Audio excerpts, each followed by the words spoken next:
श्री गोपाळ कृष्ण भगवान की जय। माझे सर्व भाविक भक्त, माझे गोपाळ कृष्ण स्वामी यांचे भक्त, माझे दयाळू मयाळू, माझे माय बाप सर्वज्ञ श्री चक्रधर स्वामी यांचे भक्त, आपण ऐकून राहिलो पंचअवतार पारायण ग्रंथ। आता अध्याय दुसरा श्री दत्तात्रेय प्रभू स्वामी यांचा। अध्याय द्वितीय अध्याय। जय जगद्गुरु श्री दत्ता अति अनुसय सुता सकळ सिद्धाच्या नाथा संकष्ट हरिता दयाळा नमो ब्रह्मांड नायक अनंता चैतन्यादी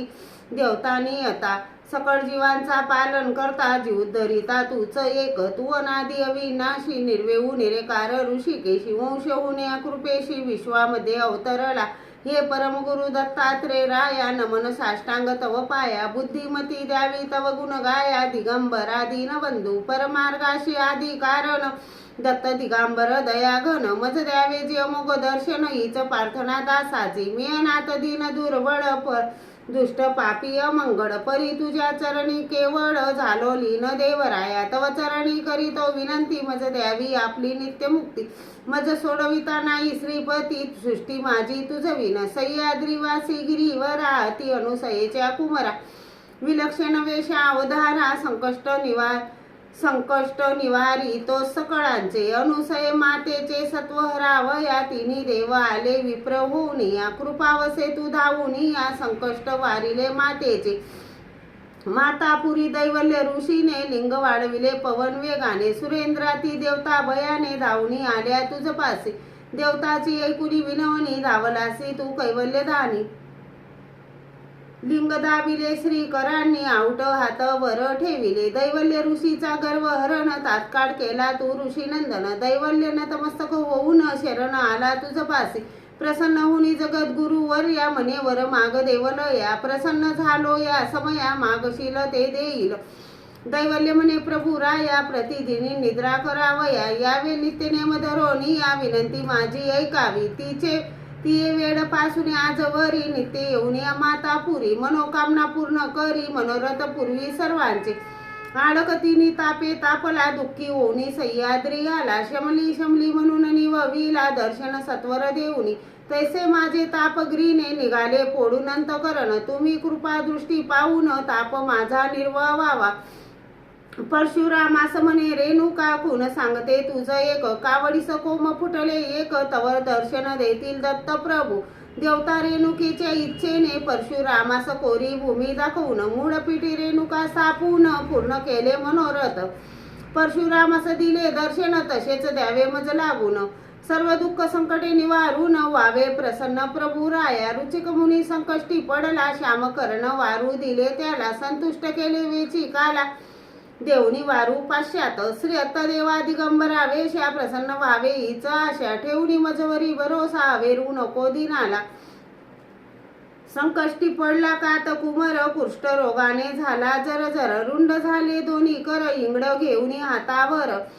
धूप दावी तसी देवासी सांडी त्यासी म्हणून सहस्र अर्जुनावर कृपा करून सहस्र बाहू बळ देऊन पुन्हा बसविले राज्यपदी तसे माझे रोगापासून रक्षण करावे जी कृपागण सुखी केला सहस्र अर्जुन तसे मजला सुखवावे पुण्यवंत राजा युधुपती एकूणी त्यांची नम्र विनंती जाऊनी त्यांचे गृहपती स्वीकार केला पूजेचा तो प्रसन्न होऊन वल्लभा निरूपण केला ब्रह्मविद्येचा गाभा दाखवली कैवल्य शोभा मुक्त केले बहुजाडातून तशी मज ब्रह्मविद्या देऊन उद्धार करावे जी मोक्षदानी माझे कर्मदोष नासूनी स्वरूपी आपल्या मिळवावे राणी मदळासी हाक एकूणी धावला कैवल्य नायक दर्शन देऊनी दिले सुख इच्छा मनोरथ पूर्ण केले उच्चासनी बेसोनी या मदाले सैने पूजिले दत्तराया अर्पुणी चित्तवित्त काया साष्टांगी वंदिले तैसा माझा श्री दत्ता दया जय जय जयाजी कृपावंता पूजा पुरस्कार स्वीकारी आता पूर्ण सेवा अंगी करावी गौरक्षाशी देऊनी दर्शन अहंकार त्यांचा नष्ट करून सन्मार्ग त्यासी दाखवून ईश्वर तत्व प्रकटिले तसेच मज दीन बोध करून आपले चहू ज्ञान देऊन मजसी करावे सज्ञान अज्ञान समूळ फेडावे भार्गव कन्येन भार्गव कन्येने केली विनवणी, कोल्हापुरी यावे नित्य दिनी, भिक्षा घ्यावी नित्य नेमानी, पुनीत करावे जनलोक, प्रसन्न होऊन देवादी देव, भार्गव कन्येचा देखुनी भाव, प्रतिदिनी येईन भिक्षे तव, दिले वरदान तात्काळ, तेव्हापासून प्रतिदिनी भिक्षा करीतो तेथे जाऊन, तसे माझ्या घरी येऊन उपार माझा स्वीकारावा, महाप्रतापी पांचाळ नर वंदिले कुंभनी कुंभ, असुर ब्रह्महत्या घडली फार, दुःखी झाला अंतःकरणी, पांचाळ राजा प्रार्थना करी, ब्रह्महत्येचे पाप भारी,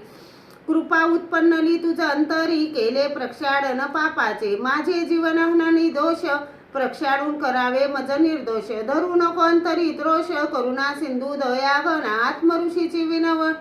विनंती ऐकून नित्य दिनी भोजनासी येईन, असे दिले त्यासी वचन, करीन भोजन माध्यान्ही,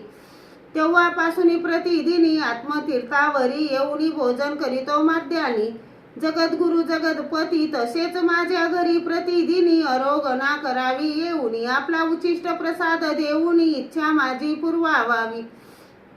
काशी राजाने वर मागितला, नित्य यावे काशी स्थानाला, प्रसन्न होऊन या त्याला वर दिला, त्या समयी काशी राजाची विनंती ऐकून प्रसन्न झाले अतिनंदन, प्रतिदिनी वाराणसी जाऊन प्रातस्थान करीत असी निज भक्ताचे संकष्ट दुःख वारोनी त्यांना देतो सुख, दुःख व्याधी मधून आणिक सुखी करतो दयानिधी, तू भक्त वसल ती तनया, कैसा उत्तीर्ण भूमी प्रभू राया, दया करुणी मजवरी या भव सिंधू पार उतारी, दीन दरिद्री मी भाग्यहीन, वस्त्रभूषण मिळेल कोठून, जड जवळील मूल्य रत्न मजरंका कैसे होती, मी पापी निर्दळ आडसी, भावार्थही नाही मजपासी, पूजा अर्पावी तुझ कैसी, कर्महीन अधम मी, जरी मी असे दरिद्रीहीन, धूळ धरीन तुझे चरण, सर्वस्व तुझ अर्पीन, अंगी करावे दयाब्दी,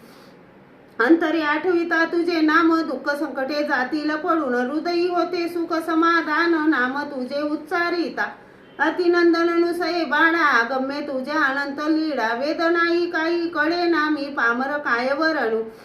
कृपा तुझी झाल्यावर यक्ष डाकिनी पडती दूर, भूत राक्षस पिच्चाचर जाती दूर निघोनी, या तुझे ऐकुनी स्तुती स्तोत्र, दुःख भोग भय नासती शीघ्र, आनंदित होते अंतर परमपुरुषा परब्रह्मा, ज्याच्या हृदयी भक्ती भाव, तो होतो रंकाचा राव, त्याचे दुःख दारिद्र्य सर्व नाश पावे तात्काळ, अगविनाश अनार्जित दाता, इच्छिला देतो धन संपदा, तुझ पाशी नाही कृतज्ञ औदार्याचा समृद्ध तू, जे तुझवरी श्रद्धा ठेविती, पुत्रदाराची इच्छा करीती, खात्रीने त्यांची मनोरथ पूर्ती करीतो तू देवराया, दयामया ती करुणा करा, नाशिती पापाचे गिरीवर, आंधळ्या देऊनी नेत्र, पांगड्याशी पाय देतो, करीतो श्रोत्यांशी विनंती, दत्तात्रयाची करावी भक्ती, तेने लाभेल नित्य मुक्ती, आवागमन चुकेल, पंचअवतार पारायण पवित्र, जे ऐकतील सहगोत्र, सुख आनंद पावेल शीघ्र, शंका किंचित नसावी, ही दत्तात्रय कथा मधुर श्रवण करती नारी नर, ते जातील तरुण भव पार, बैसतील आनंद पदी, विनंती करीतो हरिराज, ये परब्रह्माचे गुंज, एकता पावन वाल सहज, आनंदाच्या सागरी, इतिशी परधर्मे कैवल्य पद, साधने साळंकर अज्ञात दिशित म्हणे, हरिराज उद्भरे द्वितीयोध्याय, घोडा श्री दत्तात्रेय अर्पण नमस्तुते, श्री गोपाळ कृष्ण भगवान की जय, श्री दत्तात्रेय प्रभु महाराज की जय।